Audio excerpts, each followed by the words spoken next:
All right. So, are there groups of people with certain characteristics and such that basically feel the need to, or just kind of naturally start to try to hurt or control other people, right?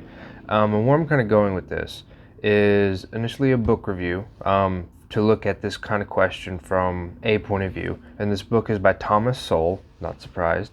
Here's the cover, right? Intellectuals in Society. And overall, I thought it was a fantastic read, and I like his work in general. But besides the point, I like this one because of how explicit he is and how in-depth he kind of describes his ideas and so on. So what are those, right? So to begin with, who is Thomas Sowell? So we'll say older. He was born in 1930, and I believe he's still alive. He's an American author, a social commentator and economist, has a bachelor's from Harvard, master's from Columbia, and then he's got his PhD at the University of Chicago, right? And multiple awards, including the National Humanities Medal in 2002, and so on, right? And so this book itself is about 680 something pages and was initially published, at least this one, in 2012, according to Amazon.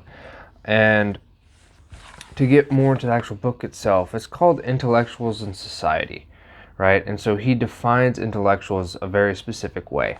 And so what he says, or how he defines intellectuals, is it refers to an occupational category where people whose occupations deal primarily with ideas, such as like writers, academics, and the like, right? And so basically, as he says, an intellectual's work is not verifiable, meaning their ideas test, the test of their ideas is whether other intellectuals find their ideas interesting, original, persuasive, elegant, or ingenious, right? Each of those adjectives is a quote, right? And so basically what I got from this is it's rather subjective rather than objective in terms of how you test the quality of their work, I guess, right? I think that's a good way to put it. So one of the biggest problems with this, as he says, is basically the great problem and the great social danger with this sort of person or the nature of this occupation, right, is with purely internal criteria, right, because it's all based on their peers for the most part, is that they can easily become sealed off from feedback from the external world of reality and remain circular in methods of validation, right? Leading to further and further kind of a downward spiral through their own ideas, right? Everyone is kind of partial to their own ideas or concepts and things that they develop, right? And so anything that is basically stated contrary to that is normally met with a lot of resistance, especially from that group of person, right? People like to stay with or stick with and protect the concepts or ideas and ideologies, frankly, that they agree with, and they will do so to the death to certain degrees, right? Obviously, there are plenty of examples throughout history where that's a thing, right? And this book goes somewhat in depth with that, right? And so another thing to note is due to the nature of their occupation, being the intellectuals and so on, they often enjoy immunity from negative repercussions of their ideas. And then he gives examples of Paul Ehrlich and Ralph Nader from 1968 and 65 respectively, right? And so that's kind of a little bit of what the book's about. Again, when going through what the books are about for all my book reviews, I don't like to just go very far in depth. I like to just be rather, I don't want to say superficial, but get like very, very broad kind of themes, I guess. Because that kind of defeats the purpose of getting the book, right? I mean, I'm not going to read the book for you. That's not what these videos are for, at least. It's kind of to describe why. And so to say that, so the reason why I like this book and what I got from it, right, is it really explains kind of the role of the intellectuals in society. and why they behave certain ways that they do, right? And that's one kind of idea that this book really kind of gave me, I guess, is the reason people are certain, we'll say intellectuals to lump them in that category, act the way that they do or treat people a certain way and that sort of thing and play that role in society. Is it necessarily the person itself? Like, are certain people drawn to those sorts of roles, or is basically anyone can get thrown into that kind of role and they'll kind of intrinsically change to the role itself, right? And so where I'm kind of going with this is to pull a quote, and that's one thing I like about these kind of books is they have, or like he puts the there's always quotes from someone else at the beginning of each chapter. So this one is from Daniel J. Flynn. So from an early age, smart people are reminded of their intelligence, separated from their peers in gifted classes, and presented with opportunities unavailable to others.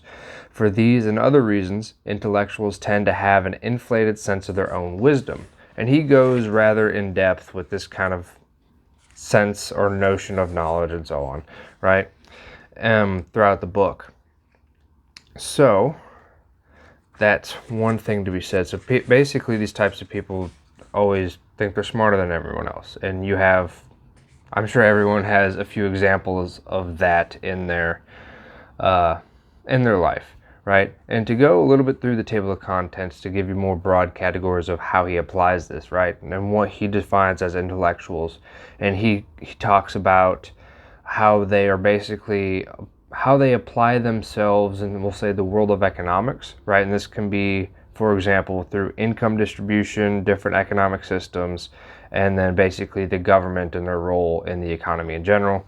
To put that, to give a little bit of an idea of how they apply in that category. Then he also goes into how they kind of apply themselves in social visions, right? And so basically being way too abstract, having arguments without arguments, as he says. He attributes a round 34 page chapter to that explicitly, and then patterns of what he calls the anointed, right? Basically people who anoint themselves to a specific role to have certain responsibilities and so on, and the dangers of that, right? Then he has another part called optional reality, which has chapters titled Filtering Reality and Subjective Truth. Take that for what you will. Again, I don't want to go too in depth into the actual chapters themselves and ruin the book for you or completely negate the fact for you to read the book yourself, think about it for yourself, and then feel free to discuss that in the comments and so on. Right? That's why I do these videos, is to kind of provoke that discussion point and so on. Right? He goes into how they apply themselves in the law, in war, and race, and then their influence and so on, right? Different incentives and constraints on that kind of, we'll say, group of society in general, right? And one thing to note, the book I'm showing you, Intellectuals in Society, this is the revised and enlarged edition, right? And so there's 3 or 4 extra chapters or parts, I think, in this one. I'm not sure exactly where the cutoff is. So like if you get the original version, you're going to be missing, I believe it's the Intellectuals in Race and Intellectuals in War parts, if I remember correctly. And maybe the one on law as well is not in the original version. And I also believe it's not in the audiobook, if I remember correctly. But there's that, right? And so with that being said, that's pretty much all I have to say on this book itself, right? Because again, I don't want to go too far in depth and ruin the whole thing or negate the reason for you to read it yourself and basically synthesize your own opinions and conclusions from it. It's definitely one I plan to read again, because I really liked how in-depth and how he explains his point of view in terms of, he's very explicit in how he explains his opinions, right? Or the way he thinks, right? And he's very easy to understand. I'll say that he communicates very effectively on portraying what he's trying to put out, right? And I think that's something that's rather not as common as one would wish, just for things in general, I guess. I don't know. It's been a minute since I've actually gone through the book, since if anyone who's been paying attention to the channel for any amount of time has noticed it took a little bit of a couple month break. I had some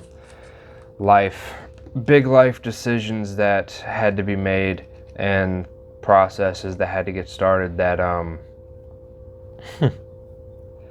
I was not able to focus on or give enough mental bandwidth to the channel and the videos to give it merit in general. And it's been a hot minute since I read the book, but that's basically what I remember from it, at least off the cuff and so on. So I'm going to leave this one here.